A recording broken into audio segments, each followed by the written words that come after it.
I understand that there's a big discussion going on all the time, which is the best steel.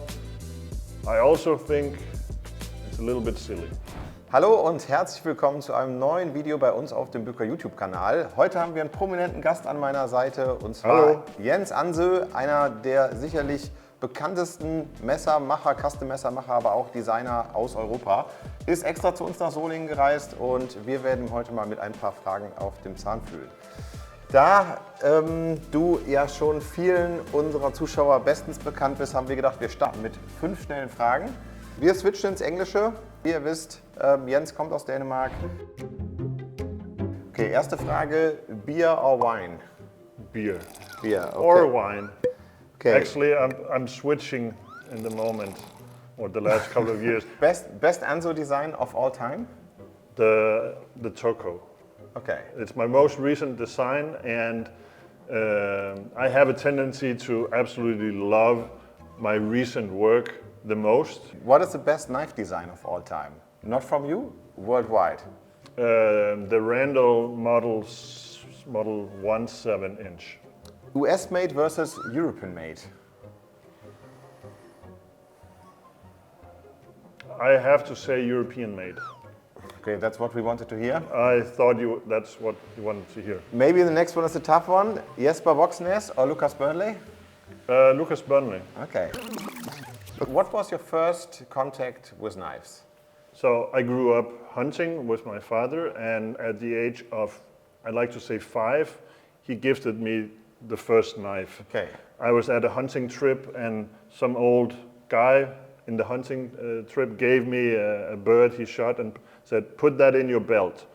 How? Well, every little boy should have a piece of string and a knife in his pocket. And at least the knife part, the knife part I took to heart. Yeah. And when did you use your first knife by your own? I made the first knife in 1989 as part of evening school metal project. But that's when I made the first knife. Okay. And how does the story continue? I continued to make knives as a hobby up through the years, and while studying industrial design, I started having it more as a hobby, but more as a supplement to my income. So I started selling knives around 97. What was your first collaboration? My first collaboration was the Spyderco Rock Lobster, and that came out right around 2007. Almost directly after that, I worked with Fox for my absolutely first flipper design, and in 2009, I believe, the Böker Haddock came out. Is there anybody you would call as a mentor? I think I have a few that I like to mention. One was a very early influence on myself, who was is a Danish knife maker called Jesper Nielsen. Mm-hmm. He makes traditionally fixed blades, but with a modern twist and a high sense of design. And he was very helpful in my younger days. Okay. Yeah. And in modern time, I give a lot of credit to Bob Tassola, both from direct contact. I wrote him a letter when I wanted to start making folders, and that was before his now really famous book came out. But the book that he wrote about the tactical folding knife has become foundational for me as a knife maker and learning how to make folders. Okay. What do you enjoy the most of your job? The design factor is what I enjoy the most, but you can't really take one element out of it. So I consider myself a knife maker first and foremost. I think a lot of you guys out there know me as a designer, but I am a designer because I'm a knife maker. Yeah. For me, designing something, it's crucial that it's possible to make it. And I absolutely love being in my workshop building knives. Yeah. And it gives me so much understanding of materials and techniques mechanism and all that. The combination of Yeah. both. Yeah. But definitely design work is the part of my work that I enjoy the most. I think what maybe for our viewers it's hard to have an idea how a usual day of you look like. So can you tell us something about your common day? Besides being a knife maker and knife designer, I also have almost a tiny factory. I have 4 guys working for me in my workshop, and my wife works in the company as well. So it's really a big. Yeah. So it is a bit similar to a 9-to-5 job. So you start every morning. In the morning, you go to the factory. Well, more or less, yeah. Well, actually, the last year, give or take, I've actually spent the first 90 minutes of my day working in my office with creative work, design work, and turning off the phone, no checking of emails or social medias, just working on paper with pencil, just to both to get a really good start for my day. I believe that whatever you start your day with will have some kind of effect on the rest of your day. Yeah. So I start out by doing creative work, then I will have a meeting with my team just to make sure that we all understand the goal for the day. Yeah. Then I will answer emails, maybe shoot a little video for social media, work in my shop for 3-4 hours maybe, and then be out of my shop around 4 or 5. So I would generally work from 8 to 5. Yeah. So you already talked about your knife. You already talked about your wife. Does she share your passion for knives? I think that she shares a lot of the vision behind it.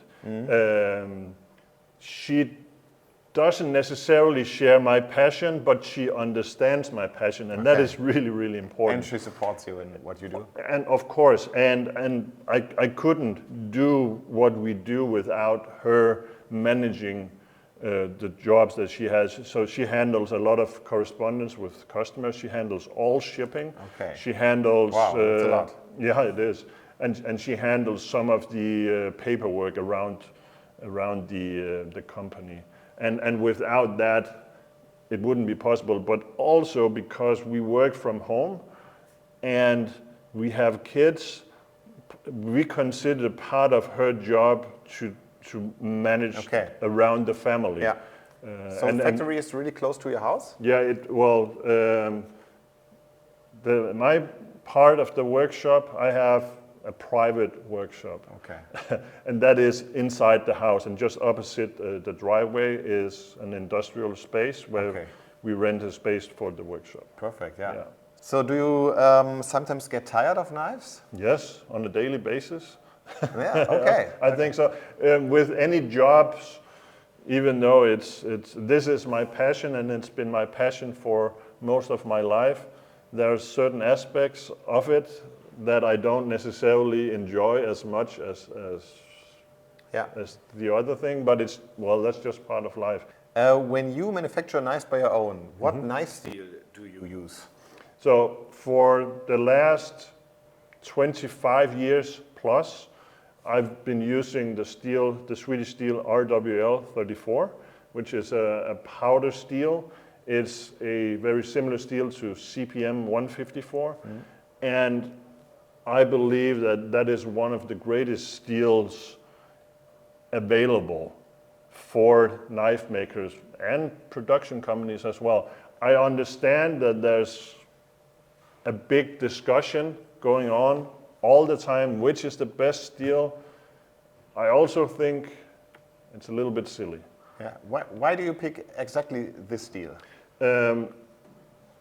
The main reason for me to pick RWL-34 is I consider it to score high on the most important aspects of a knife steel. I want it to be very sharp. It should be relatively easy to sharpen. Important. Also for the end user, without having special tools available. Yeah. With simple sharpening tools, you should be able to keep it sharp. And it needs to be rust resistant, it needs to be strong. I mainly build folders myself, and the pocket is not a friendly environment for a folder, so of course it needs to be stainless or rust resistant. So, and then hold an edge for a long time as well. Yeah. But when picking a knife steel, it's always a compromise. Can you get steel that will get sharper than RWL-34? Certainly.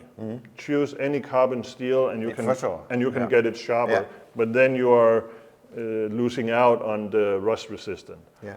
Can you get knife steels that will hold an edge for longer? Yes, certainly, but then you are dealing with either difficulty of sharpening or maybe it's brittle. So it's always a compromise, and I believe that RWL-34 is, from your perspective, from my perspective, a really good compromise between all the important aspects. Yeah, looking at the big picture. That said, also, I would be hard pressed if you gave me 2 or 3 knives and just with normal use, RWL, Magnacut, M390, just for normal use, I would be very hard pressed to actually tell the difference without having used it for an extended amount of time. And even then, I wouldn't be able to say, this is definitely this steel, this is definitely this steel. So that is also one of the reasons why I feel that the whole discussion is a bit overhyped, maybe. Yeah, I think it's a matter of theory more than practicality. Yeah. But also that said, I do enjoy that there's new advancements in knife steels, that the steel companies try to develop new steels all the time. But I think it's silly that one day this steel is the best and tomorrow this steel is bad and this is the best. Yeah. They're all really good. Yeah. Yeah. And it's a development step by step, so it does not mean that the other one or the steel that was hyped in the previous time isn't good enough for a huge number of activities. If you go back 40 years, 50 years maybe, at least 40 years, HES-34 was very popular steel. Basically, RWL-34 or CPM 154 CM is a powder version of HES-34. So you gain some purity, you gain some finer grain structure with the powder version. Yeah. So that improved HES. I still think HES-34 is an excellent steel. Okay, talking not about custom knives, talking about, I would say, what is it, serial production? Yeah. And I don't want to, or I don't like the impression mass production, because we're a manufacturer here in Solingen, and what we are doing here has nothing to do with mass production. No, so the runs 100% agreed. Quite small. Yeah. But what steel do you prefer for collaborations with partners? So knives that are not manufactured by yourselves? I think it depends a bit on the type of knife, the use of that knife, and the design of the knife as well. So, for instance, for a standard pocket folding knife, I think M390 is an excellent choice. VG10 is one of my personal favorites. It's not that common in European manufacturing. Magnacut is an excellent steel for that as well. RWL-34 is not that common in production, but it's getting there as well. Yeah. It's probably a little more difficult to get in the proper sizes that is needed for production. But really any of the high-performing stainless steels for a folding knife is ideal for me. So for a fixed blade, however, I actually really like and enjoy using N690. Yeah. But that is also my perspective of a fixed blade. And for me, a fixed blade can be used for anything from food preparation when you are camping hunting or just whittling in a stick. It is a somewhat softer steel than, for instance, M390, Yeah. but it holds a really great edge, and it sharpens a little bit easier, in my opinion, than M390. So for me, I use a fixed blade more for the hard work, and because of that, I enjoy that it sharpens easier. Try to talk not about knives. Do you have activities, hobbies beside your work, beside your knife business? I do, but it's not to a great length. I recently became a scout leader, which involves a lot about knives, of course. For sure, yeah. But I really enjoy that activity. So I deal with scouts from 10 to 13 years old. I think that's a great age. Yep. Incidentally, one of my sons is part of that group. Okay. So we get to combine family time with spare time activities. I love hunting, not to a point where it's a huge passion, but I like to go hunting just a few times a year. Yeah, nice. So how is the hunting in Denmark? Have you ever go for a moose? Do we have moose in Denmark? We don't have moose. Okay. We have I guess it's called the European red deer, just a small deer like you have it here. Yeah. And that is my main focus for hunting. Okay. And I've never enjoyed hunting for trophies. I only hunt what I intend to eat. Yeah. But then again, I might go on hunting trips 4 or 5 times a year. So it's not a huge part of my daily life, but I grew up hunting, and it's just been inherited into me that that hunting is just part of the life cycle, really. Yeah. Maybe the next question has something to do with the hunting, maybe not. What would you get up for in the middle of the night? Well, actually, this trip here, I had to get up before 4 in the morning to get here. That's quite early, yeah. So work, obviously. I actually decided that I don't want to get up at 4 in the morning to go hunting. So I prefer hunting in the evening. At 4 a.m., I like to be in bed. Okay, we come to the end of our small interview. Last words from your side? I think that consider every knife that you own as a tool, and that will dictate kind of which knives you buy.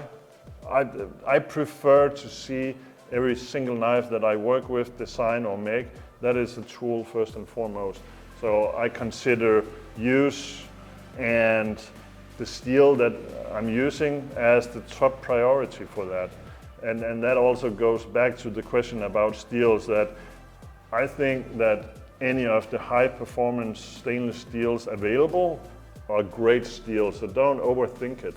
Perfect last words. Thank you very much for your time here. That was a lot of fun. Thank you for having me. Wie jede Woche, ihr kennt das schon, wenn euch das Video gefallen hat, lasst uns gerne einen Kommentar da. Gerne auch mit ein paar Fragen. Was würde euch mal an der Designarbeit interessieren, die wir gerne im Nachgang entweder nochmal an Jens oder an einen zukünftigen Designer adressieren können. Ansonsten wie immer freuen wir uns, wenn ihr den Kanal abonniert, liked, und wir sehen uns wieder in der kommenden Woche. Ciao. Ciao, Wiedersehen.